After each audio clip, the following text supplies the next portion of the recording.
మనం ధ్యానం చేసుకోవడానికి మరి ముందుగా ఈ కీర్తనని పరిశీలించినప్పుడు లేదా దాన్ని చదివినప్పుడు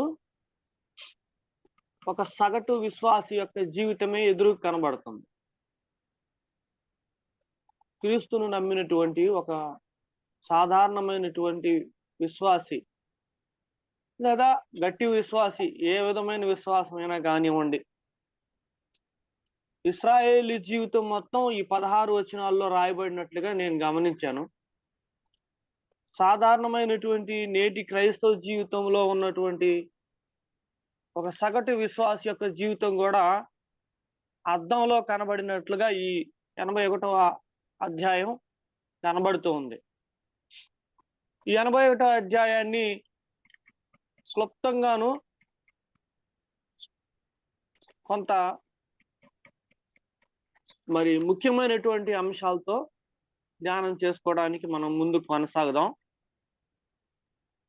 ఇవాళ ఎక్కువ రెఫరెన్స్లు, ఎక్కువ వివరణ ఇవ్వబోను కానీ ముఖ్యమైనటువంటి సంగతులు మాత్రం చూసుకొని ముందుకు వెళ్ళిపోదాం. 1వ వచనము, ఈ కీర్తన గ్రంథం 1వ అధ్యాయం 81వ అధ్యాయం ఈ 1వ వచనంలో ఒక మాట నాకు ప్రత్యేకంగా దేవుణ్ణి పరిచయం చేసే విధానం కనపడింది. కొత్తగా ఎక్కడో ఒక మనిషిని తీసుకొని ఆ మనిషి ద్వారా దేవుణ్ణి కొత్తగా పరిచయం చేశాడు ఇక్కడ కీర్తనకారుడు. యాకోబు దేవునిని బట్టి ఉత్సాహధ్వని చేయుడి అంటున్నాడు. యాకోబు దేవునిని బట్టి ఉత్సాహధ్వని చేయని అంటున్నాడు. కొత్తగా యాకోబు దేవుడు అనేటువంటి పరిచయం ఏర్పడటానికి కారణం ఆదికాండం 32వ అధ్యాయం 10వ వచనం చదివినట్లయితే ప్రత్యేకంగా యాకోబు దేవుడు అని రాయటానికి కారణం ఏంటో అర్థం అవుతుంది. ఆదికాండము 32వ అధ్యాయము 10వ వచనం. నీవు నీ సేవకునికి చేసిన చదవండి. నీవు నీ సేవకునికి చేసిన సమస్తమైన ఉపకారములను సమస్త సత్యమునకును అపాత్రుడను. ఎట్లనగా నా చేతి కర్రతో మాత్రమే ఈ యోర్దాను దాటి తిని, ఇప్పుడు నేను 2 గుంపులైతిని. ఆమేన్. హల్లెలూయా. యాకోబు జీవిత చరిత్ర మొత్తం గమనిస్తే ఒకే ఒక మాటతో పోల్చొచ్చు. ఇప్పుడే మనం చదివాం, నా చేతి కర్రతో మాత్రం నేను ఈ నది దాటి వచ్చాను, ఇప్పుడు ఎన్ని అయ్యాను, 2 గుంపులయ్యాను అన్నాడు. ఈ మధ్యలో ఎంత చరిత్ర జరిగిందో, ఏమేం జరిగిందో ఆలోచిస్తే చాలా ఆశ్చర్యానికి మనం ఆశ్చర్యపడాల్సి వస్తుంది. ఎంత ఆశ్చర్యం అంటే, మామ పంచవలసినటువంటి ఆస్తి విషయంలో అన్యాయం జరుగుతున్నప్పుడు యాకోబు విశ్వాసంతో గొర్రెలు చూలు కట్టే సమయంలో జంగిచారు చువ్వలని అక్కడక్కడ తోలు వలిచి అవి నీళ్లు తాగే చోట వాటిని గుచ్చినప్పుడు కరెక్ట్ గా ఏదైతే చేశాడో అదే విధంగా మచ్చలు కలిగినవన్నీ ఎక్కువగాను, మచ్చలు లేనివి తక్కువగాను వచ్చి ఆస్తి పెరిగింది యాకోబుకి. ఇలాంటిది 1-2 కాదు, చాలా జరిగాయి. అందుకు ప్రత్యేకంగా యాకోబు దేవుడు అని మనకి కీర్తనకారుడు ఇక్కడ రాసినటువంటి ఆసాపు కీర్తన యాకోబు దేవుడని పరిచయం చేయాల్సి వచ్చింది. హల్లెలూయా. దేవుని యొక్క బిడ్డలకి, దేవుని నమ్మిన వారికి ఎంత మేరకు ఆయన ప్రొటెక్షన్, ఎంత మేరకు ఆయన కాపుదల, లేదా ఎంత మేరకు ఆయన యొక్క ఆశీర్వాదం, ఏ ఏ విషయాల వరకు కూడా జోక్యం చేసుకుంటాడో ఆయన అనే దానికి ఇదే ఉదాహరణ. మామూలు నార్మల్ గా దేవుని నమ్మినటువంటి బిడ్డలను ఎవరైనా సరే ప్రతి చిన్న విషయంలో వాళ్ళ అవసరతలు ఆయన జోక్యం చేసుకుంటాడు. ప్రతి దాంట్లో వాళ్ళకి కావాల్సిన దాన్ని ఆయన సమయానికి అందిస్తాడు. హల్లెలూయా. కాబట్టి యాకోబు దేవుని బట్టి ఉత్సాహధ్వని చేయుడి అని అంటున్నాడు యాకోబు దేవుడు, యాకోబు జీవితంలో ఏం జరిగిందో గమనిస్తే మనం ఇక్కడ మరి సాధారణంగా ఒక సంగతికి సాక్ష్యము జరిగిపోయిన దాన్ని ఉదాహరణగా తీసుకొని సాక్ష్యం చెప్తారు, లేదా జరుగుతున్న దాన్ని ఉదాహరణగా అంటే కొలమానంగా తీసుకొని సాక్ష్యం చెప్తారు. రెండే రెండు. ఒకటి జరిగిపోయిన దాని గురించి అన్నా సాక్ష్యం చెప్పాలి, జరపబడిన దాని గురించి, లేదా జరుగుతున్న దాని గురించి అయినా రుజువు చేసి చెప్పాలి. జరిగిపోయింది, జరుగుతున్నది రెండు ఏకకాలంలో అంటే ఒకే విధమైనగా జరిగినట్లు సాక్ష్యం చెప్పాలంటే కుదరదు ఎవరికి, అది సాధ్యం కాదు. ఈ యాకోబు దేవుడు యాకోబుకి చేసినటువంటి కార్యాలు వేల సంవత్సరాల నాటి జరిగినటువంటి కార్యాలు. ఈ రోజు 2025 ఇదే యాకోబుకి సంబంధించినటువంటి వాళ్ళు ఇప్పుడు ఇశ్రాయేల్లో ఏ స్టేటస్ లో ఉన్నారో, వాళ్ళు ఏం చేస్తున్నారో, వాళ్ళ దేశ పరిస్థితులు ఏంటో, వాళ్ళు ఈనాడు ఎలా డెవలప్ అయి ఉన్నారో ఒక్కసారి కనుక మనం ఇశ్రాయేల్ గురించి కనుక తిప్పి చూస్తే చరిత్ర, యాకోబు దేవుడు నిజమైన దేవుడు కాదా, అవునా? భూతకాలంలో జరిగినటువంటి సాక్ష్యము, రుజువు, ఇప్పుడు ప్రస్తుతం జరుగుతున్నటువంటి రుజువు, సాక్ష్యము, మార్పు ఏ విధంగా ఉండదు. యాకోబు దేవుడి యొక్క శక్తి ఆనాటి నుంచి ఈనాటికి ఒకే రకంగా కనబడుతుంది. అలా చేయాలంటే ఎవడి వల్ల కాదు, అందరి జీవితాల్లో జరగదని. అది కేవలం ఇశ్రాయేలుకి మాత్రం జరిగింది, ఎందుకంటే ఆయన బిడ్డలు. ఇదే వాగ్దానాన్ని, ఇదే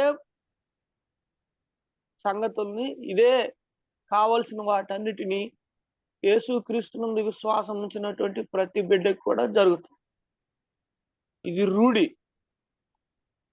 కాబట్టి యాకోబు దేవుడు బలము కలిగిన దేవుడు, నిజమైన దేవుడు అనడానికి ఒక్క ఇశ్రాయేలు సంతతే, ఇశ్రాయేలు దేశమే మన కళ్ళెదురుగా ఉన్నటువంటి నేటికి రుజువుపరచబడుతున్నటువంటి సాక్ష్యం. హల్లెలూయా. రెండో వచనంలో యాకోబు జీవితంలో, లేదా ఇశ్రాయేలు జీవితంలో, లేదా మన జీవితంలో దేవుని యొక్క బలం ఒకసారి కనబడిన తర్వాత ఆయనకి ఎలా కృతజ్ఞత స్తుతులు చెల్లించాలో, ఆయనకి ఏ విధంగా మనం కృతజ్ఞులై ఉండాలో అనేదానికి కొన్ని ఉదాహరణలు చెప్పాడు. 1 కీర్తన పాడండి, 2 గీలక తప్పెట, 3 స్వరమండలము, 4 సితార. ఇవన్నీ కూడా శబ్దాన్ని, అంటే ఎక్కువ శబ్దాన్ని కలుగు చేస్తాయి.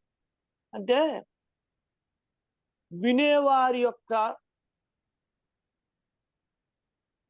మనస్సుని, లేదా వినేవారి యొక్క ఆసక్తిని, లేదా వినటానికి ఇంకా ఆసక్తిని పెంపొందించే వస్తువులు, ఆ వైపుగా తమ తలలు తిప్పడానికి, ఆ వైపుగా ఏం జరుగుతుందో చూడడానికి ఉపయోగపడేటువంటి వస్తువులు. మన కృతజ్ఞతాస్తుతులు కూడా, మన జీవితంలో దేవుడు చేసినటువంటి మేలులు కూడా ఎలా ఉండాలి అనడానికి రెండో వచనే ఉదాహరణ. మన జీవితంలో చేసినటువంటి మేలును బట్టి, దేవుడు మనకిచ్చినటువంటి ప్రతి విధమైనటువంటి బలమును బట్టి, కృపను బట్టి, ఈ దేవుని తెలుసుకోదలుచుకున్న వాళ్ళు, దేవుని గురించి తెలియని వాళ్ళు చాలా మంది ఆ వైపుగా తిరగటానికి మన కృతజ్ఞతాస్తుతులు అంటే ఒక్కటే ఒక మాట. కృతజ్ఞతాస్తుతులు అంటే ఎలా ఉండాలి అని అంటే, మన దైనందిన జీవితంలో, మన బ్రతుకులో, మన దేవుని గూర్చినటువంటి దేవుని ఆజ్ఞను వెంబడించడంలో మన కృతజ్ఞతాస్తుతి కనబడాలి. ఈనాడు ఏమైందంటే కృతజ్ఞతాస్తుతులు అనగానే స్తోత్రం ప్రభా అది ఇచ్చో, స్తోత్రం ప్రభా ఇది ఇచ్చో, అలా చేసావు, ఇలా చేసావు, నీకు వందనాలు, ఆమె నేను దులుపుకొని వెళ్ళిపోతున్నారు. లేదంటే ప్రైజ్ అండ్ వర్షిప్ అనే ప్రోగ్రామ్ తోటి ఒక గంట సేపు ఒక కార్యక్రమం జరిపేసి దులుపుకొని వెళ్ళిపోతున్నారు. కృతజ్ఞత బ్రతుకులో కనబడాలి. కృతజ్ఞత దైనందిన జీవితంలో కనబడాలి. మనం చూపించే కృతజ్ఞతను బట్టి ఏ విధంగా అయితే ఒక చోట తప్పెట, గిలక తప్పెట, సితారా లేకపోతే కీర్తన పాడేటప్పుడు ఆ దారిలో వెళ్ళేటువంటి వాళ్ళు ఎలా అయితే తలలు తిప్పి చూస్తారో ఏం జరుగుతోంది అక్కడ, ఏంటా కార్యక్రమము, ఎందుకు పాడుతున్నారు, ఏమిటా ఉత్సాహ ధ్వని, దానికి కారణం ఏంటి అని ప్రజలు ఎలా అయితే చూస్తారో అదే విధంగా మన జీవితాన్ని బట్టి, మన నడవడిని బట్టి దేవునికి కృతజ్ఞతాస్తుతులు చెల్లించేటువంటి మన యొక్క ప్రతి విధమైన అడుగును బట్టి అన్యులైన వాళ్ళు తలలు తిప్పి చూస్తారు. చూస్తే అప్పుడు మన సాక్ష్యము, మన ఉత్సాహ ధ్వని, మన గిలక తప్పెట లేదా మన యొక్క సితారా వారిని దేవుని వైపు ఆకర్షింపజేసేదిగా కనబడదు. 3వ వచనం ఇక్కడ ఒక మాట అంటున్నాడు చూడండి. అమావాస్య నాడు కొమ్ము ఊదుడి. అది 5వ వచనంలో ఒక మాట కొత్త మాట కనబడుతుంది. యోసేపు సంతతికి సాక్ష్యముగా దానిని నియమించెను, అక్కడ నేను ఎరుగని భాష వింటిని అంటున్నాడు. యోసేపు సంతతి ఎవరు? ఫస్ట్ ఏమో యాకోబు. యాకోబుకి 12 మంది పిల్లలు. 12 మందిలో యోసేపు ఇంకా ప్రియమైన వాడు. మళ్ళీ యోసేపులో ఇద్దరున్నారు. మనిషి ఒకడు, ఎఫ్రాయిము ఒకడు. ఎఫ్రాయిము మీద ఉన్నటువంటి ప్రేమ దేవునికి మనిషి మీద అంతగా కనబడదు. మనం ఎఫ్రాయిము గురించి ప్రత్యేకంగా కొన్ని వాక్యాలు రాశాడు దేవుడు. ఎందుకంటే ఏర్పరచుకున్నవాడు ఎఫ్రాయిం గురించి ఆయనకి ప్రత్యేకమైన శ్రద్ధ ఉంది. దానికి ఒక ఉదాహరణ గుంటూరులో ఉన్న యూదులే. వాళ్ళు ఎఫ్రాయిము సంతతి. హల్లెలూయా. ఏర్పరచుకున్నటువంటి వారి విషయంలో దేవుడు ఖచ్చితంగా తన ప్రణాళికలో వారందరినీ ఉంచుకుంటాడు. వారిని ఎట్టి పరిస్థితుల్లో చేజారనీడు. ఆ ఎఫ్రాయిము సంతతికి ప్రత్యేకంగా ఏం చేశాడు? ఆయన సాక్ష్యంగా ఒకదాన్ని నియమించాడు. అక్కడ నేను ఎరుగని భాష వింటిని అని అంటున్నాడు. కాబట్టి మనం కూడా ఎఫ్రాయిము లాగా ప్రత్యేకించబడిన వారు, దేవుని పిలుపుని అందుకున్న వాళ్ళం. యేసుక్రీస్తు ఆయన స్వార్థ కాలంలో ఒక మాట అంటాడు ఒక చోట, నా తండ్రి నాటనటువంటి ప్రతి మొక్క పెళ్ళగింపబడును, నా తండ్రి ఆకర్షిస్తే గాని ఎవరునూ నా యొద్దకు రాలేరు రారు. ఇప్పుడు మనం ఆయన దగ్గరికి వచ్చామంటే మనం ఎవరమై ఉన్నాం? తండ్రి నాటినటువంటి మొక్కలం, తండ్రి చేత ఆకర్షింపబడినటువంటి వారం. మరి మనం ఇప్పుడు ఎఫ్రాయిము సంతానము, యోసేపు సంతానం అవుతామా అవ్వమా? ఖచ్చితంగా అవుతాం. మరి మన జీవితాల్లో దేవుడు ఆ పైన మొదటి వచనంలో చదివిన రీతిగా యాకోబు దేవుడు ఎలా అయ్యాడో, ఆ యాకోబు అనే పదం ముందు ఆ పదం మీద మీ పేరు రాసుకోండి. నా పేరు రాసుకున్నా నేను ఒక చోట, అరుణ్ కుమార్ దేవుడు అని రాసుకున్నా. మీ పేర్లు కూడా రాసుకోండి అక్కడ. యాకోబుకి ఎలా తోడై ఉన్నాడో అలా తోడై ఉంటాడు మనకు కూడా. హల్లెలూయా. 6వ వచనమున వారి భుజముల నుండి నేను బరువును దింపగా వారి చేతులు మోతగంపల నెత్తకుండా విడుదల పొందాను. ఇప్పుడు యేసుక్రీస్తుని విశ్వసించక ముందు మన భుజాలు ఎలా ఉన్నాయో మనకు తెలుసు. యేసుక్రీస్తుని నమ్మిన తర్వాత మన భుజాలు ఏమున్నాయో, అవి ఎలా ఉన్నాయో, వాటి పరిస్థితి ఏంటో మనకి తెలుసు. దీన్ని విడుదల చేసిన వాడు ఎవడు? ప్రభువైన యేసుక్రీస్తు. అంతకుముందు ఈ భుజాల మీద ఏముంది? పాప భారం ఉండింది. ఇప్పుడేం పెట్టాడు ఆయన? యేసుక్రీస్తు భుజముల మీద ఏముండిందంటండి? రాజ్యభారం. హల్లెలూయా. ఇప్పుడు ఆయన శిష్యులుగాను ఆయన బిడ్డలుగా ఉన్న మన భుజముల మీద ఏముండాలి? రాజ్యభారమే ఉండాలి. అదే రాజ్య భారం అంటది. కాకపోతే ఆ భారంలో నేను సగం తీసుకుంటా అంటున్నాడు. నా కాడి సులువు, నా భారము తేలిక. హల్లెలూయా. అంతకుముందు నీ మీద ఉన్న భారానికి ఇప్పుడు నీ భుజం మీద ఉన్న భారానికి చాలా తేడా ఉంది. హల్లెలూయా. కాబట్టి ఆ విషయంలో కూడా జాలి కలిగిన దేవుడే, ఆ విషయంలో కూడా ఆయన కనికరం కలిగినటువంటి దేవుడే. మన భుజముల మీద రాజ్య భారం పెట్టాడు. ఇశ్రాయేలు భుజం మీద ఉన్న భారం వేరు, వాళ్ళు పడిన పాటు వేరు. ఇప్పుడు పడుతున్న పాటు వేరు. మన యొక్క భుజ భార సంబంధించినటువంటి సంతోషం వేరు, ఆనందం వేరు. హల్లెలూయా. ఇంకోటి 8, 9, 11 వచనాలు గమనిస్తే మాట వినాలి, మాట వినకపోవటం అనేటువంటి దేవుని యొక్క ఒక చిన్న బాధ కనబడుతుంది ఆ వచనాల్లో. ఆయన ఇశ్రాయేల్ ఎప్పుడు అడిగేటువంటి మాట, నా మాట వినండి, నా మాట వినండి, నా మాట వినండి అంటున్నారు. ఇదే ప్రక్రియ నేటి క్రైస్తవ జీవితంలో కూడా సేమ్ టు సేమ్. ఇశ్రాయేలీల్ని ఈక్వల్ టు నేటి క్రైస్తవులకు పెడితే ఎక్కడా కూడా తక్కువగా. మాట వినండి, మాట వినకపోవటం, ఇదే తప్ప వేరేది ఏమీ లేదు నేటి క్రైస్తవ జీవితంలో కూడా. మాట తప్పుతున్నాం, మాట మీద నిలబడటం లేదు. కారణాలు అనేకం కావచ్చు. ఏమైనా జవాబులు మనం చెప్పుకొని తప్పించుకోవటానికి ప్రయత్నం చేయొచ్చు. కానీ మాట వినండి అనేది ఆయన కోరుకుంటున్నాడు. మాట వినకపోతే ఏం జరుగుతుందో కింద వచనాల్లో రాశాడు. అయితే 7వ వచనంలో ఒక ప్రత్యేకమైన మాట ఉంటది. ఆపత్కాలమందు నీవు మొరపెట్టగా నీవు మొరపెట్టగా నేను విడిపించి తిని, ఉరుము దాగు చోటులోండి నీకు ఉత్తరం ఇచ్చి తిని, మెరీబా జలముల యొద్ద నిన్ను శోధించి. ఉరుము దాగు చోటు అనేటువంటి ఒక మాట ఉంటది చూడండి. ఉరుము ఎక్కడి నుంచి పుడుతుంది? ఎవరికైనా ఐడియా ఉందా అండి? ఉరుము ఎక్కడి నుంచి పుడుతుంది ఐడియా ఉందా ఎవరికన్నా? జనరల్ గా ఎవరైనా చెప్పచ్చు. ఆకాశంలో పుడుతుంది. ఆకాశంలో ఎక్కడ పుడుతుంది ప్రత్యేకంగా? మేఘాల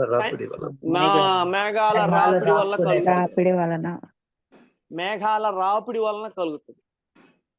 ఆ ఒక్క రాపిడికే మన గుండెలు అవిసిపోతాయి. గట్టిగా శబ్దం పడిందంటే గుండె దడ పెరిగిపోతుంది. మరి మేఘాలుని పుట్టించటానికి, మేఘాలు పుట్టడానికి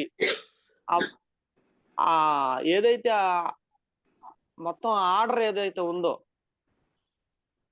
వాటికి అంత శక్తిని, వాటికి కావలసినటువంటి ఆ విధానాన్ని ఏర్పరిచినటువంటి దేవుడు ఉండేటువంటి ప్రదేశం, దేవుడు తన నివాస స్థానంలో నుంచి మనకి జవాబిస్తాడు. హల్లెలూయా.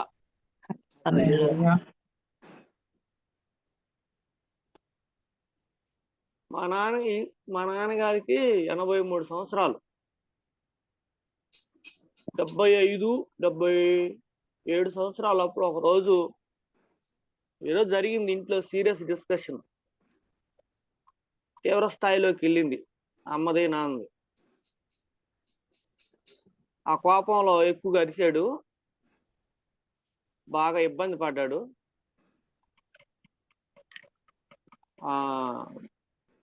ఎక్కువ ఆయాసం అయిపోయి చనిపోతాడు అనుకున్నా నేను. ఎక్కువ ఆయాసం అయిపోయింది, హాస్పిటల్ తీసుకెళ్ళేదాకా టైం ఉండదేమో అనుకున్నాను.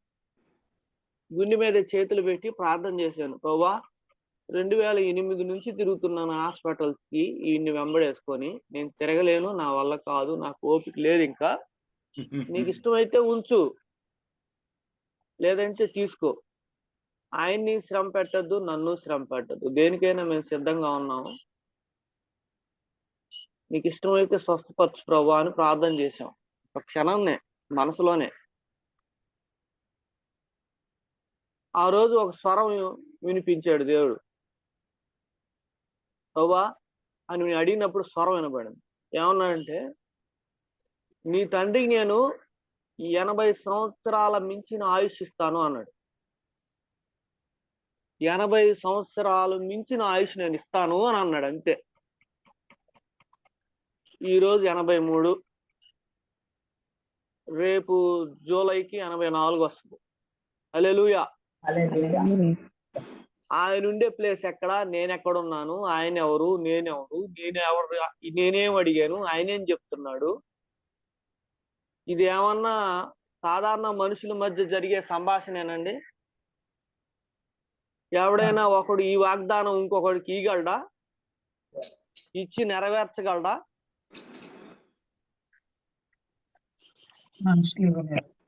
అలాంటి ప్లేస్ లో నుంచి ఇవ్వకూడని వారికి ఏమాత్రం అర్హత లేనటువంటి వాగ్దానాలు అతి సులువుగా సింపుల్ గా ఇచ్చాడు దేవుడు. దేవునికి స్తోత్రం కలుగునుగా. 2008లో కిమ్స్ హాస్పిటల్లో, సికింద్రాబాద్ కిమ్స్ హాస్పిటల్లో గుండె ఆపరేషన్, ఓపెన్ హార్ట్ సర్జరీ జరుగుతున్నప్పుడు, అప్పుడు దాకా నార్మల్ గా ఉన్నాను. ఆపరేషన్ థియేటర్ తీసుకెళ్తారనగా వీల్ చైర్ లో కూర్చోబెట్టి తీసుకెళ్తారనగా మా నాన్నగారు నన్ను చూసి, బాబు వెళ్ళొస్తానని ఒక చూపు చూశాడు. ఆ కంట్లో ఆఖరి చూపులాగా ఆయన అనుకున్నాడేమో. నాకు అప్పటిదాకా చాలా నార్మల్ గా ధైర్యంగా ఉన్నాను. ఎప్పుడైతే ఆ చూపు చూశాడో నాకు ఒక రకమైన బాధ కలిగింది. ఎందుకంటే నేను ఒక్కడనే ఉన్నాను, ఎవ్వరు లేరు. ఒక్కసారి ప్రభువుని అడిగాను, ప్రభువా, అప్పుడు నేను ఇంకా మారు మనసు పొందల, కొంచెం వ్యతిరేకతలో ఉన్నాను దేవుని మీద, కొంచెం అడ్డదిడ్డంగా మాట్లాడే మనస్తత్వంలో ఉన్నాను. ప్రభువా, ఇన్ని సంవత్సరాలు సేవ చేశాడు, ఎక్కడ భుక్తి కోసమో ధనం కోసమో ఎక్కడ కూడా అదే అలాంటి వ్యవహార శైలి జరపల. ఒక మనిషి ఆపరేషన్కి వెళ్తున్నప్పుడు కనీసం నా బంధువులు లేరు, నా రక్త సంబంధికులు లేరు, ఎవ్వరూ లేరు, నేను ఒక్కడిని మిగిలిపోయాను. నీ సేవ చేసినందుకు, నీకు నమ్మకంగా ప్రతి మందిరంలో దీపం వెలిగించినందుకు, నీ మందిరంలో అన్నిటిని బూజులు దులిపి మళ్ళీ వాటిని మందిరాలుగాను, మళ్ళీ వాటిని ప్రార్థనా స్థలాలుగా ఇన్ని సంవత్సరాలు మార్చినందుకు, చివరికి మమ్మల్ని దిక్కులోనే చేసి ఒక అనాథలుగా వదిలేసావు కదా ప్రభువా, నువ్వు ఇదేనా నీకు న్యాయం అని అడిగా. అప్పుడు నాకు దర్శనం అంటే ఏంటో కూడా తెలియదు, అది ఎలా ఉంటుందో కూడా తెలియదు. రెప్పపాటులో ఒక దర్శనం చూశాను నేను. తర్వాత దాన్ని రీకాల్ చేసుకుంటే అర్థమైంది అది దర్శనం అంటారని. రెప్పపాటులోనే థియేటర్లో మా నాన్న పడుకొని ఉన్నాడు. ఎవరైతే సర్జన్స్ ఉన్నారో వాళ్ళు ముందుగా ఇద్దరు మాట్లాడారు నాతోటి, వాళ్ళిద్దరు. వాళ్ళ మధ్యలో ప్రభువుని చూశాను నేను. హల్లెలూయా. వెంటనే ఎక్కడి నుంచి వచ్చిందో తెలియదు, ఏదో ధైర్యం. ఆయన అలా పంపేసి 5 నిమిషాలు కూడా హాస్పిటల్లో ఉండకుండా ఆ సికింద్రాబాద్ ఆ రోడ్లో, ఆ మినిస్టర్స్ రోడ్లో నుంచి ముందుకు రాణిగంజ్ వైపు దారి నడుచుకుంటూ వెళ్ళిపోయి హ్యాపీగా చక్కగా 10 పరోటాలు, చికెన్, మటన్ మొత్తం తెప్పించుకొని తిని కడుపు నిండా తిని సాయంత్రానికి వచ్చాను హాస్పిటల్కి వెనక్కి. ఈ రోజు 83 సంవత్సరాలు. హల్లెలూయా. నమ్మకంగా పని చేస్తే వదిలిపెట్టడు, దానికి మా నాన్నే సాక్ష్యం. ఇంకో మాట కూడా చెప్తా చూడండి. ఇప్పుడు ఆ గ్లాస్ ఎక్కడుందో, మా నాన్న ఇంట్లో నుంచి బయటకు వచ్చేసేటప్పుడు, బయటకంటే గొడవబడి కాదు, అవమానంతో తరిమి వేయబడి, రోగంతో వెళ్ళగొట్టబడి, ఒక సింగిల్ గ్లాస్ ఉంది మా దగ్గర ఇంట్లో, ఇప్పటికీ ఉంది, పాతకాలం. ఆ గ్లాస్ తో వచ్చాడు, ఆ సింగిల్ గ్లాస్ తోనే వచ్చింది. నాకు ఇప్పుడు మామగారుగా చెప్పబడుతున్న పిడి విజయ్ కుమార్ గారు కూడా ఈ సంఘం స్థాపించే సమయానికి మీ దగ్గర ఏముంది మామయ్య అని అడిగా. 2 పెట్లున్నాయ్యా, ఒకటేమో పేము కర్రతో అల్లిన పూర్వకాలం పెట్టి ఒకటి, ఇంకోటి మామూలు 2 పెట్టెలతో వచ్చాం సింగరాయకొండ. ఈ రోజు పరిస్థితి వేరు. హల్లెలూయా. చేతి కర్రతో యాకోబు వచ్చాడు, మా నాన్న సింగిల్ గ్లాస్ తో వచ్చాడు, మా మామగారు 2 పెట్టెలతో వచ్చాడు. ఎక్కడ అన్యాయం చేసి సంపాదించింది ఏం లేదు, ఎవరు నోరు కొట్టి సంపాదించింది ఏం లేదు. బహుశా వేరే సేవకుల్లాగా బాగా హైఫైలో లేవేమో, ఎవరి ఇంటి ముందు భిక్షం ఎత్తలేదు, ఏ అప్పులు వాడు వచ్చి మా అప్పు ఎప్పుడు తీరుస్తామని అడగలేదు, మాకు ఏ కొదువా కాలేదు. హల్లెలూయా. యాకోబు నది దాటేటప్పుడు చేతికర్రతో దాటాడు, మళ్ళీ రిటర్న్ లో నది దాటి వచ్చేటప్పుడు పరిస్థితి వేరు. అదే ఆయన నమ్ముకున్న వాని యొక్క పరిస్థితి. అయితే మాట వినకపోతే ఏం జరుగుతుందంటే హృదయ కాఠిన్యం వస్తుంది. హృదయ కాఠిన్యం వచ్చిందంటే దానికి అప్పగించాడు అని అంటే మన పరిస్థితి వేరుగా ఉంటది. అయితే అయినా కూడా కృప కలిగిన వాడు కాబట్టి, కనికరం కలిగిన వాడు కాబట్టి 13వ వచనంలో చెప్పిన రీతిగా నా మాట వినిన ఎడల, మళ్ళా బుద్ధి తెచ్చుకొని తప్పిపోయిన కుమారుల్లాగా మాట వినడానికి ప్రయత్నం చేస్తే ఎంత మేలు. మేలు.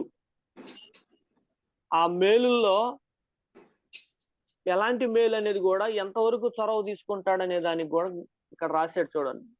అప్పుడు నేను వేగిరమే, మాట మాట వింటే వేగిరమే, ఆలస్యం ఉండదు. వారి శత్రువులను అనగదొక్కుదును, వారి విరోధులను కొట్టుదును. ఈ శత్రువులు విరోధులు ఇప్పుడు మనకి ఎవరున్నారు?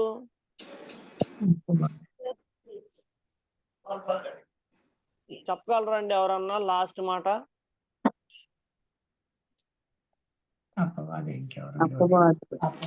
అపవాదే. కొంతమంది గ్రూపులు డివైడ్ అయ్యారు, దాంట్లో నుంచి పత్రికల్లో రాయబడి ఉంది. మనము పోరాడున్నది శరీరులతో కాదు గాని. నెంబర్ 1 కేటగిరీ లోకనాథులు, నెంబర్ 2 కేటగిరీ